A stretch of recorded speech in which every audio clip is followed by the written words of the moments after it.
कहा यमराज ने हिजड़े से दुनिया में किया क्या था? जवाब आया मुझे करने के लायक कुछ दिया क्या था? बहुत अच्छा अच्छा है।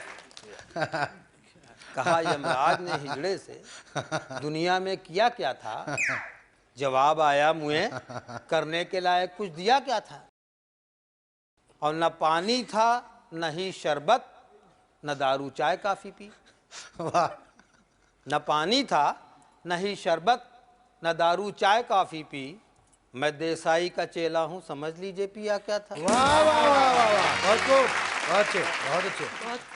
मैं देसाई का चेला हूँ, देसाई का चेला हूँ। समझ लीजिए पिया क्या था? वाह, और जगाकर रात में 12 बजे मांगा सुई धागा। 12 बजे। जगाकर रात में 12 बजे मांगा सुई धागा। वाह वाह वाह। बताओ यार, आधी रात में आखिर सिया क्या था?